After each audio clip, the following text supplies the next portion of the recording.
This video is sponsored by Squarespace. Start your free trial today by going to squarespace.com/agingwheels.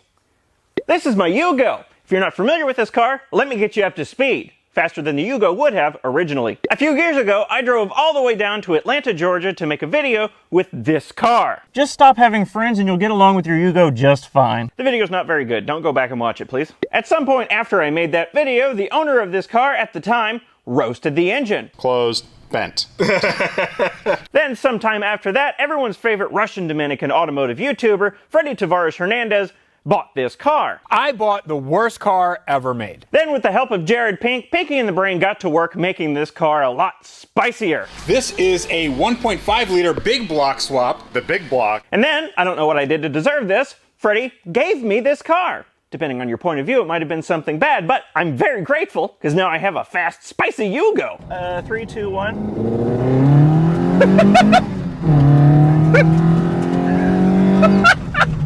But despite all the work they did on this car, they didn't quite finish it. They left all the fiddly stuff for me to do, because I like doing those fiddly things. So that's what we're going to do today. We're going to finish this Yugo so it can be properly roadworthy and function properly.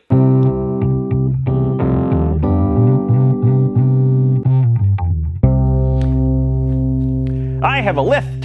Sorry, I have a list, not a lisp. Here's some of it.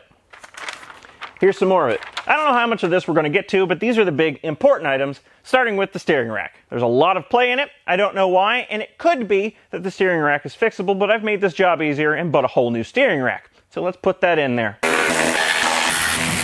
There we go. No, ow! Went all the way down to get a tie rod separator and a gear puller worked just fine. Got it. There we go. Out with the old. What do you think? Too much toe in? Now that the steering rack's off the car, we can have a look at it. Okay, I've taken the boots off the steering rack, and I'll be honest, I expected the failure to be a little more obvious. The only play that I can see in this entire mechanism is some side-to-side play on this rod here. And I guess it's not supposed to do that because the new steering rack doesn't. But this steering rack otherwise seems perfectly okay. So instead of throwing it away, I'm going to keep it in case anyone out there wants to recondition it. Unfortunately, while I do have a new steering rack that's ready to go into the car, the little rubber boots on the ends of the tie rods are completely destroyed, so I'll have to order a new set of those. While I wait on those, let's move on to something else. The gas tank is leaky. At some point, someone tried to use the gas tank as a jack point, and obviously that didn't go very well. Left it with a dented gas tank and a leaky gas tank. Now, I couldn't find any replacement gas tanks online, so I'm going to take this one out and see if I can fix it. I believe some access needs to happen from up top, if I'm not mistaken. Well, I found access for the fuel lines down in here. Fuel sender? I don't know if that fuel gauge actually works. I'm just going to cut these fuel lines off. Not worth the hassle. They look like they need to be replaced anyway. Yeah. I believe the filler neck is hidden behind this panel somewhere. I hope so.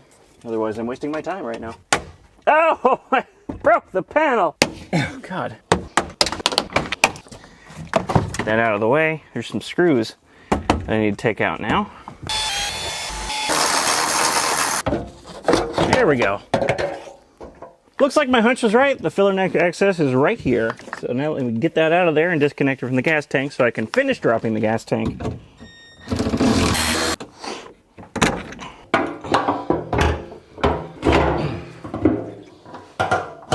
Come on! I hate this filler neck design. No! No! Oh! Broke the filler neck off. Well, that was inevitable. Getting this gas tank out of the Yugo was hard. It was like an impossible to solve origami puzzle. But what's going to be even more difficult is figuring out how to fix it. In the process of removing this thing from the car, I accidentally completely broke off the filler neck, which was just soldered to the side of the tank with this little lip right here. That's where it was leaking from anyway, so at least I don't have to do any more repair to the tank than that.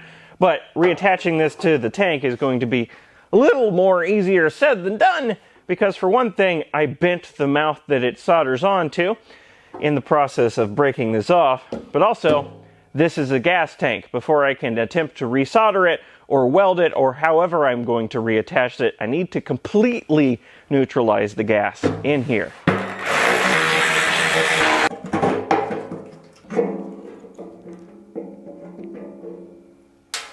Get some degreaser in there. Take a lot of it.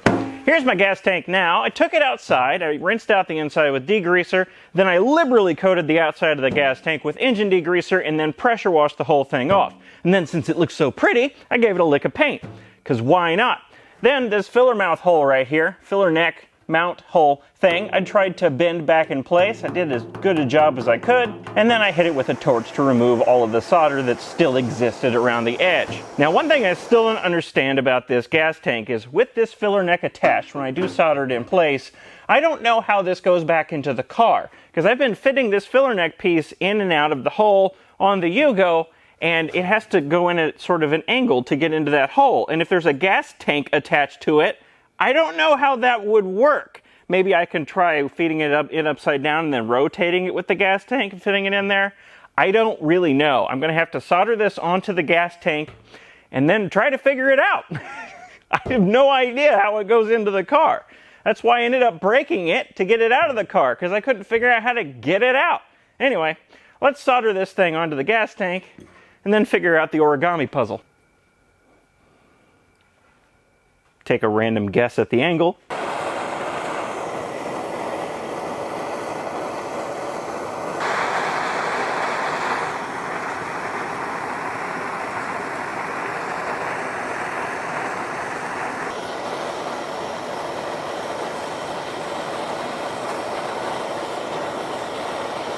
By the way, for the two of you that are wondering, the type of solder that I'm using is labeled metalwork solder. Apparently it's silver-bearing acid core solder. No idea what any of that means, but it shows two pieces of metal stuck together as a picture on the box, so it must be the right kind.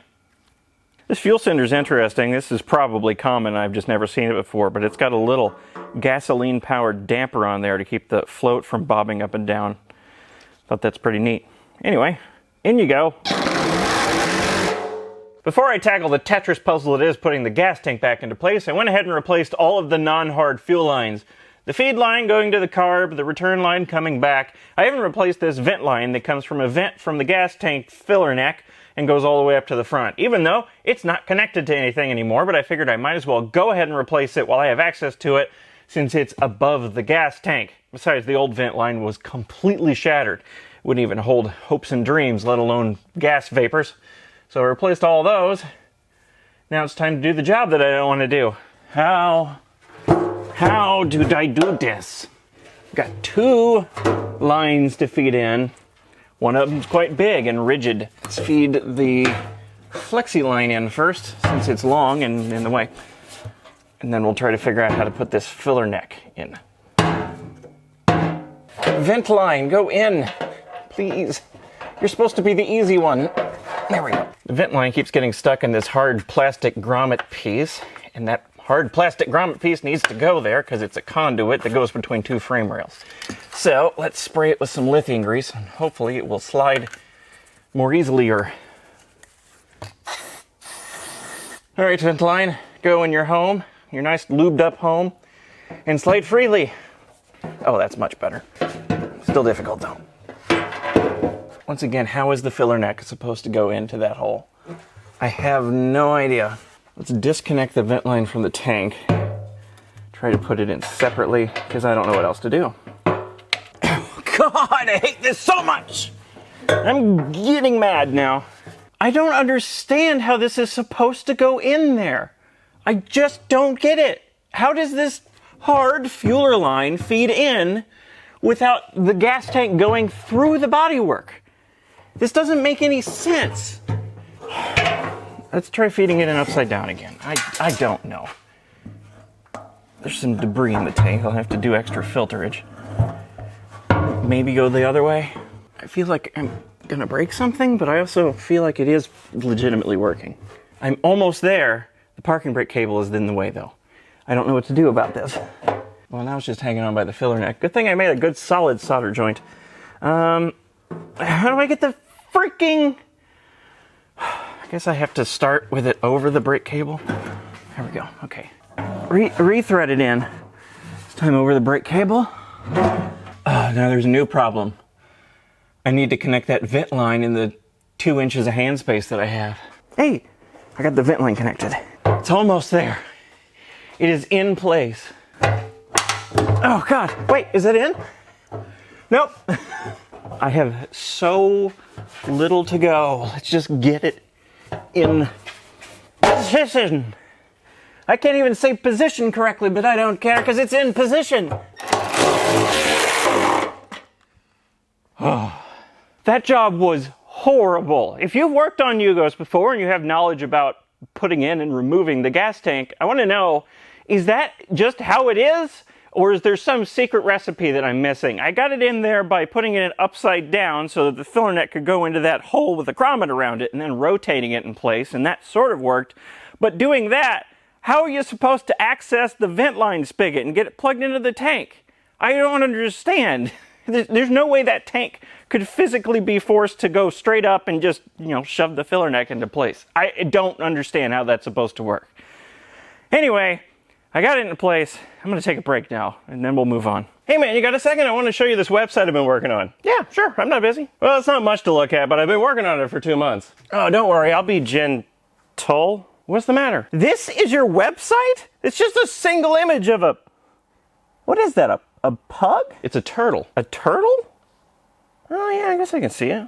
It's weird. It's like some sort of mild optical illusion. Yeah, it's weird, isn't it? It's the way the pixels are arranged. It kind of tricks the eye. Yeah, I can see that. It's kind of...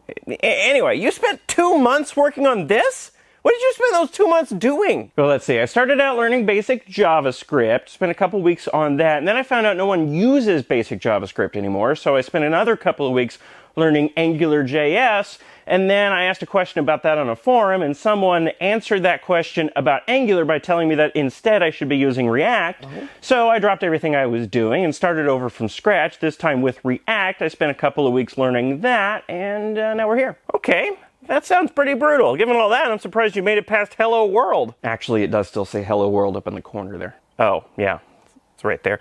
Here, let me show you my website. Yeah, and you used to be a web developer, right? So I bet your website's awesome. Actually, I was an Android developer, but yeah, I think it's pretty good. Here, take a look. This is your website?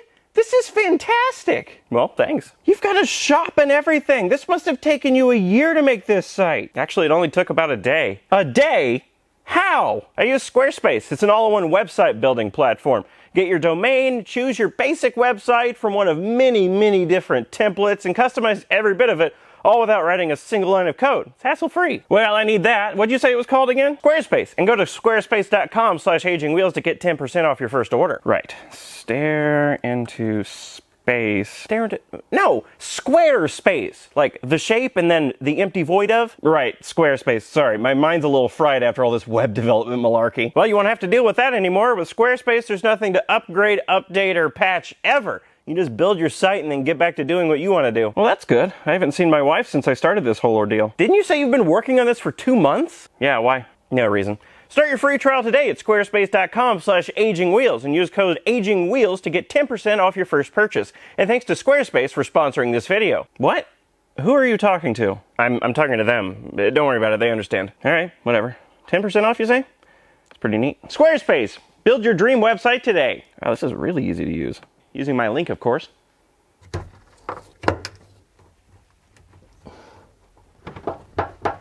I got a new section of flexi filler neck here that unbelievably cost me $30. I can't see anything in there. I am not doing anything. I will get this. It is just a hose clamp. It is just a hose clamp. I think I got it. And it comes right off. Oh, God. Why is every single thing about this gas tank impossible? Every single detail. All right. I think I got it. That was a big struggle, but I think I got it. And lastly, connect up the vent line that currently goes nowhere. Well, the gas tank leak is now fixed, and as you no doubt saw, it was an easy and straightforward job. My only slight worry is where the filler neck, the rigid filler neck section coming out of the gas tank meets up with the flexi section of filler neck. I'm not sure if I got that connection nice and tight, but that's okay. If I go to fill this car up at the gas pump and it leaks a little bit, that's no worry at all. I'll just light a match, drop it, and walk away.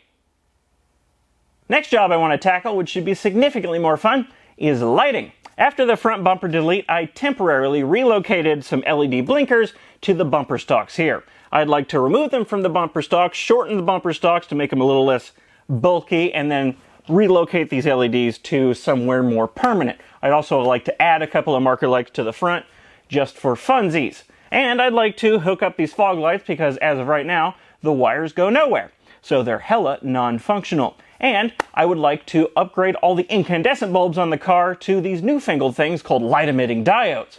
Partially for fun, but also because 3 of the 4 side marker lights on the car are burnt out.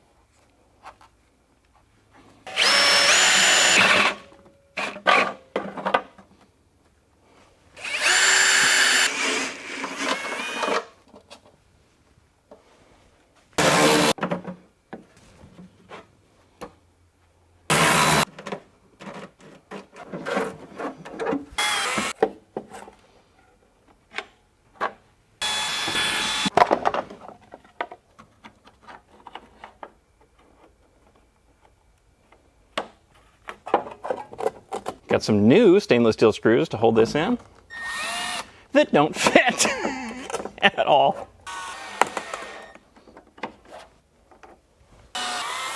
I'm not particularly happy with the brightness of these LEDs. And if you think, oh, they look fine to me, that's not the running lights, that's the brake lights. The running lights are a lot dimmer, and I think the reason for that is the way these LEDs are designed. All of the LED chips in these light assemblies face backward into the reflective material of the taillight housing. But in the case of this bottom light housing, there's almost no reflective material left. In fact, it looks like one of the bulbs have caught fire and melted the plastic a little bit around here, so it's almost entirely black. Not very reflective at all. So to give these LED chips a better chance of working, I'm going to coat this taillight housing in something reflective. Aluminum foil tape. And that looks a little something like that. Now let's put the taillight lens back on and see if it made a difference. Oh yeah, that made an enormous difference. Now to reflectify the other light. Uh-oh. This don't work. Why no work? The light bulb works. Why the light no work? Alright, it was a simple loose connection and now it works.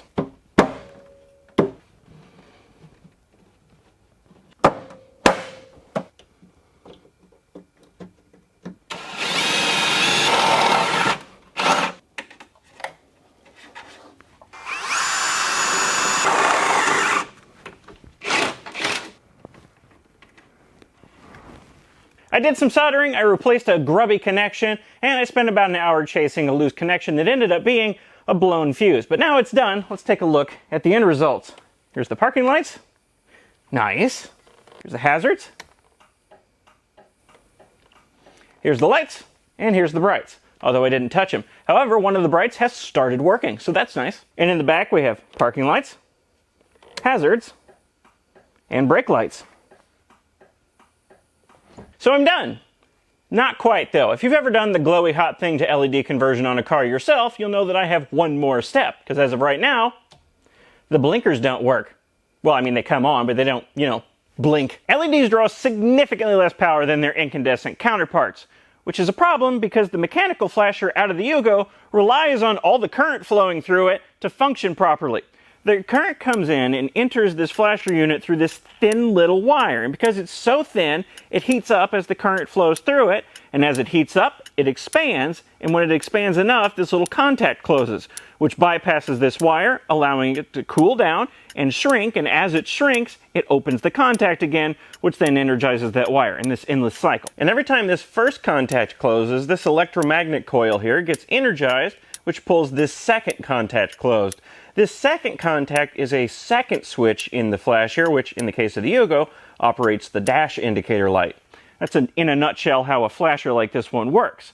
But because my LEDs are drawing so little power, this little wire here can't heat up well enough. What would normally happen in this scenario is you get a hyper flashing scenario where the blinkers blink really fast because this wire can't heat up enough. But in my case, the LEDs are drawing so little power that this wire isn't heating up at all, and it's not even doing the hyper flashing, it's just staying on. So there's two things that I can do about this to fix it. One, I can add load resistors like this in parallel to each of the light circuits. This adds load to the circuit, which increases the current draw through the thin little wire in the flasher, which allows it to function properly. Or I can replace the mechanical flasher out of the Yugo with an electronic one like this one, which is what I'm going to do because that's much easier. It wasn't that straightforward. The first problem was that the electronic flasher and the mechanical flasher work differently, which took me about 2 hours to figure out. These two flashers are wired completely differently. But after I figured this out, I thought, no problem, I'll just go back to using the mechanical flasher and throw the load resistors in the circuit, which was easy.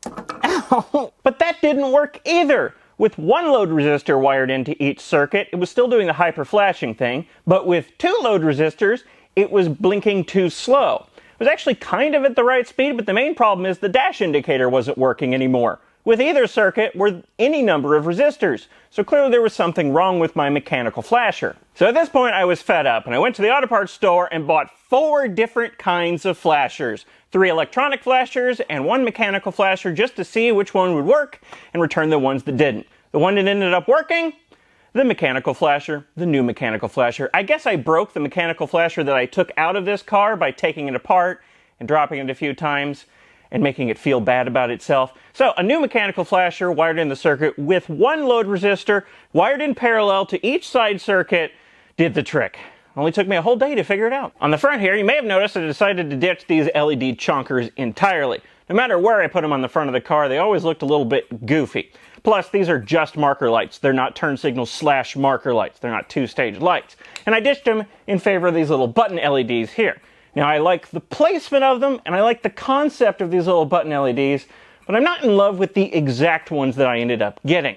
They're a little bit too orange, which directly clashes with the side marker light that's right next to them, and they're not exactly very bright. But that's okay, I ordered a new set that's a little bit different, and they look a lot better. They're much more yellow, which matches the side marker light right there much more closely, and they're a bit brighter. Now, when the parking lights are on and the blinkers are on, they'll be visible at night as blinkers, but during the day, with the parking lights off, they're very bright, and I'm very happy with them, so I'm going to move on. Next thing, let's tackle these fog lights. Ah! Not like that. Currently, these fog lights are wired up to nothing. I need to fix that, and I'm going to slightly modify the bumper stocks that they're mounted on.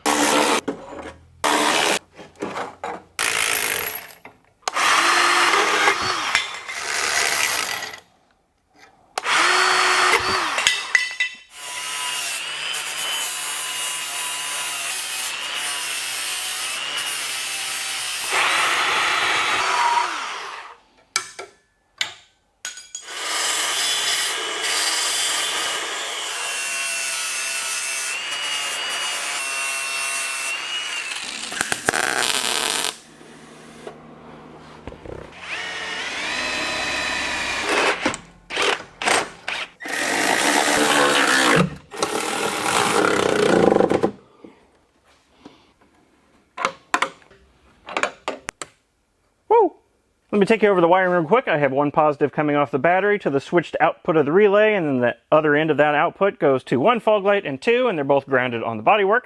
Then I have a ground coming from the battery here to the input of the relay, and the other side goes to the switch, which I have installed in the dash, and then out here to the positive. I was going to wire it into the ignition so that the fog lights would go off when you turn the key off, but it's a lot of work, so I didn't. As for the switch itself, I chose this really plain looking black one, and I installed it in one of the blinked out switches in the Yugo on the dash right next to the not tachometer. My new rubbers came in the mail for the tie rod ends. Calm down. I've already installed them onto the tie rod ends, which is just a matter of press fitting them in place. And I've screwed the old tie rod ends onto the new steering rack. Now let's chuck this whole thing into the car.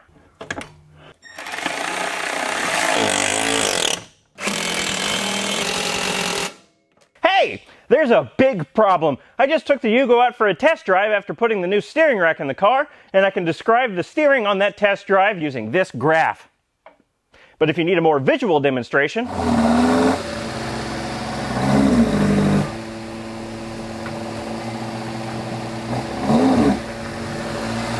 in other words, the problem with the front suspension on the Yugo was not the steering rack. The old steering rack was a bit of a red herring, as I half suspected when I took it apart and found almost nothing wrong with it. After some investigation that involved mounting a camera on the anti-roll bar to look at the suspension while I was driving, I found the issue.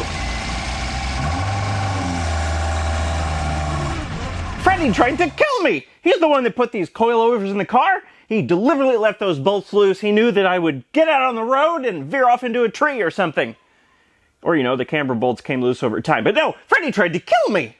At least it's an easy thing to fix. Both of these coilover bolts are moving. Tighten the bottom bolt. Get it really tight. Really tight. Tighten it as far as I can muster.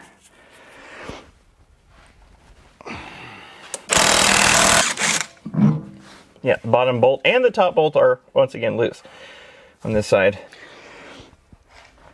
Oh, that's the bottom bolt. There we go.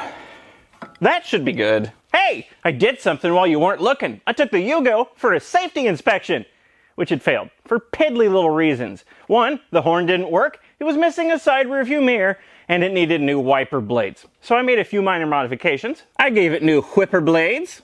I went to an auto parts store and picked up any old side rearview mirror. Whatever they had on the shelf that looked close-ish to form is what I grabbed. This mirror happens to be from a Toyota pickup, and it actually doesn't look terrible. I might keep it, at least for a little while. To fix the horn, I fitted a new horn because the old one was broken, but that didn't quite do the trick. This horn button in the steering wheel was missing this bar and one of the springs, so I added a new spring. I cut a new piece of steel to replace this bar, and since these little clips are broken off that hold this button in place, I added a magnet to this one to give it any hope of staying in the steering wheel at all. And finally, the connections for the horn relay were just as crusty as every other wiring connection in this car, so I took it out, filed down the contacts a little bit, reinserted it, and then I took it in for a safety inspection the second time, and now I've got plates. It's like a proper road vehicle or something. Well, sort of, anyway. But despite the state of Missouri giving my car the go-ahead, that doesn't mean I'm done yet. No, this car still, after everything I've done, darts all over the road like a dog with ADHD. So to try to figure out why it's still doing this, I again mounted a camera to the anti-roll bar and drove down the road to try to see what was happening. And I didn't see anything obvious. Well, except for the front tire trying to snuff the life out of my camera by jamming it into the crank pulley.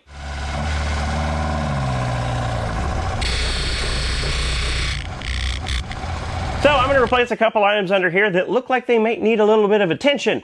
The lower control arm bushings. They're completely shot.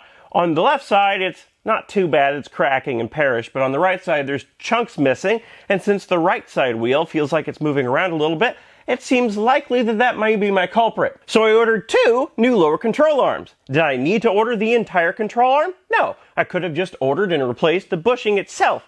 But ordering the entire control arm as an assembly means that I don't have to faff about with pressing this hourglass-shaped rubber bushing into place, and as an added benefit, if there's anything wrong with these existing ball joints at all, that'll be taken care of when I swap in these new units.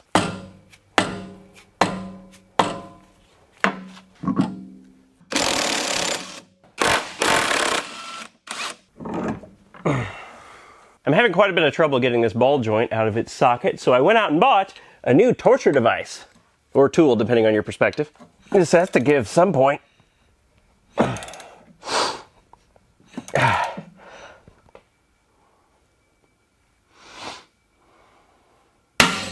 Oh my God! I wasn't even touching it! That scared the crap out of me!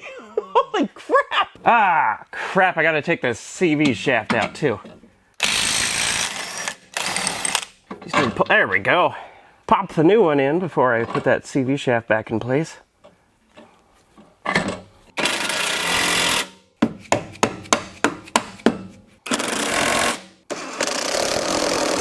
This side is done.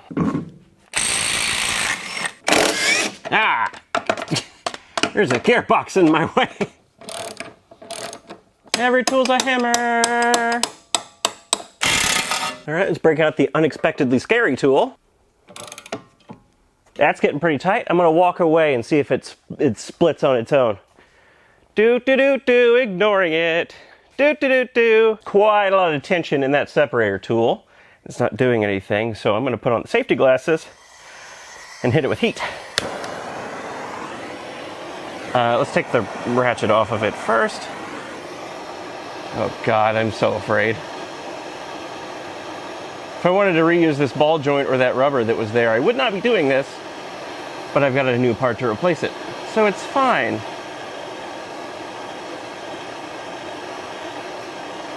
Oh! Ah! Ah! Whew. I didn't know I needed a pacemaker until now. And before you say anything, yes, I can see that CV boot is split. I do not have a replacement. There we go. Now in with the new one.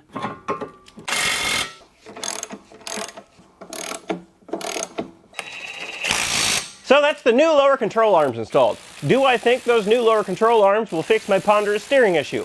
No, not really. I'm hopeful, but I doubt it. However, there's only one way to find out for sure. See if it still darts all over the place, which I am expecting, despite putting a bunch of new parts on it.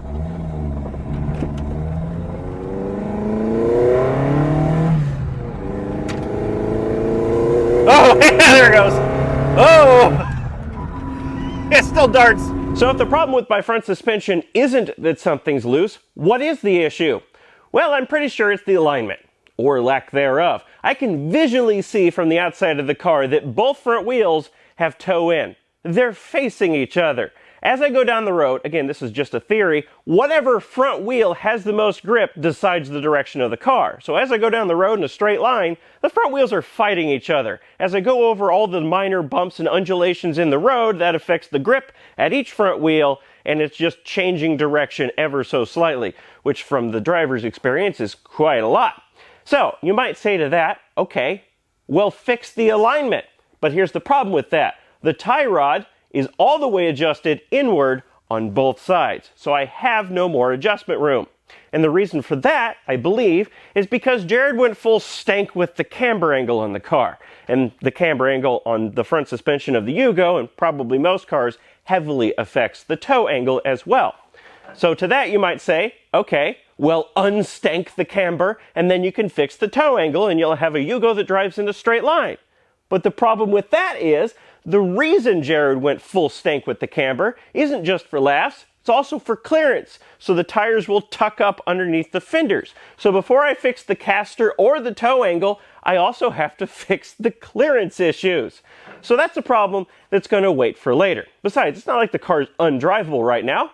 You just have to have your wits about you is all. I ripped out the Yugo's gauge cluster. Luckily, there was only one screw holding this in place. That was delightful to discover. I pulled this out to see why the speedometer wasn't working. It's actually not because of the speedometer gauge itself. The speedometer cable going into the back of it isn't turning. But while I have this out, it's a nice chance to replace all of the little bulbs in the back of here with LEDs. Well, that escalated quickly. I took my entire gauge cluster apart, mostly on a whim because my little light indicator had fallen out of its home and I wanted to reattach it. But I'm glad I took this gauge cluster apart because, as it turns out, the speedometer actually doesn't work. Here's the basic speedometer and odometer unit, and if I drive it from the back where the speedometer cable attaches, you might be able to see there's a little plastic gear here that drives the odometer that turns. So the odometer actually does work. It's not being driven because there's something wrong with the speedometer cable that I have to investigate, but the speedometer doesn't do anything. It will occasionally catch and the needle will twitch occasionally, but it doesn't really work. And that might be why the speedometer cable is disconnected in the first place. Take the odometer off. This is the basic speedometer. Take this little piece off. This needle is what the speedometer needle attaches to. It's spring-loaded, as you can see here, and inside is just a little metal drum. What the speedometer cable drives is this magnet on a stick. And as that spins around in this drum here, it induces a current on it, which allows it to spring load, and that gives you your speedometer reading. The problem with this is that, if I drive it from the back, the magnet is not firmly attached to that stick, so it's just getting stuck in there and the speedometer isn't actually working. But since the odometer is gear driven, that works just fine. So I might need to buy a replacement part, but I'm going to try to see if I can fix this magnet, get it more securely attached to this rod that it is not securely attached to, so the speedometer can work when I rehook up the speedometer cable.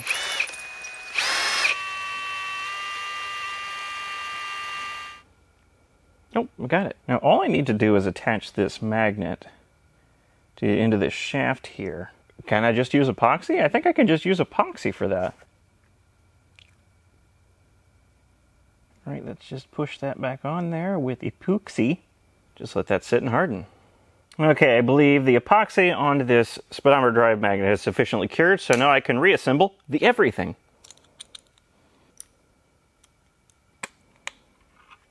There's a lot of straight slot screws in this. Drew Fisher would love this. Now the speedometer. Oh wait, I have to line these up perfectly. Otherwise, it'll bother me. Now for the needle, I think I'll line it up downward a little bit. So there's a little bit of preload on the spring so that it sits against the needle, or the pin rather. And then push it all the way down. To secure all these symbols in place, I just hit the backside of it with two little dabs of CA glue around all the faces. They were all falling out at least a little bit, so now they won't do that anymore. Put the face cover back on. And insert even more straight slot screws. Here's the LEDs I got to put in the gauge pod here. They're not very good. They don't appear to be the highest quality. I got them in a 10-pack, and one of them came dead out of the package. But at least they were cheap. And there we go. We've got a gauge pod converted to LEDs. Now let's slap this back into the car. Oh wait, I have to test it first. All right. Joel can only drive it so fast, but it's amazing what you can fix with just a little epoxy and the willingness to take things apart. With the gauge cluster popped back into the car, we can see just how obscenely bright those LEDs I installed are. There we go. That's the overkill. If I turn the blinker on, that works. The lights are currently on. That seems to be the one thing that doesn't work. I know the bulbs are good, and I know that they were good before. I'm guessing there's just a loose wire in there somewhere, which seems very likely. If I turn the brights on, the bright indicator works too. And the door bonger just came to life and then died again because loose wiring. Also, if I fully pop, you can see the blinker indicator is working right now, but if I fully pop this back into the dash, it stops working. This car is just a mess of loose connections and bad wires. As for why the speedometer cable wasn't being driven, that was an easy one to figure out. I pulled the speedometer drive gear out of the transmission, and this is supposed to have a socket on the top of it that this flexi shaft fits into, but it's so worn away that even the socket surround has been carved off. The only thing that's left is this cone where it's been spinning inside of the end of this speedometer cable. So I've ordered a new speedometer drive shaft, and here it is. It's just like the old drive gear, except it's white nylon instead of black nylon, and it's not broken. All right, let's insert the drive gear speedometer cable, and the sleeve that it fits in all is one assembly. I tried inserting the gear earlier without this drive sleeve, and I nearly dropped it into the transmission irretrievably. That would have been bad. Here we go. Here we go. Now let's fire up and make sure that the speedometer actually works. Take it out of gear.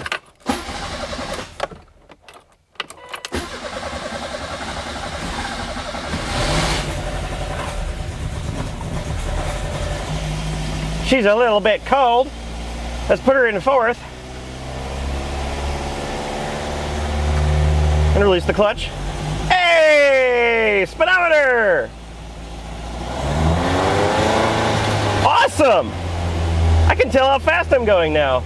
And that's it. Thank you for watching. Now, obviously, I'm not done with this Yugo. I'm just done with it for now.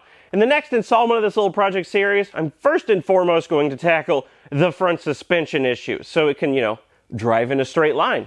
That'd be cool. And then after that, I'm going to move on to customization and cosmetical type things. I want to customize the stance in the rear, work on it a little bit, because right now it sits up a little too high in the rear end. I need to lower it down.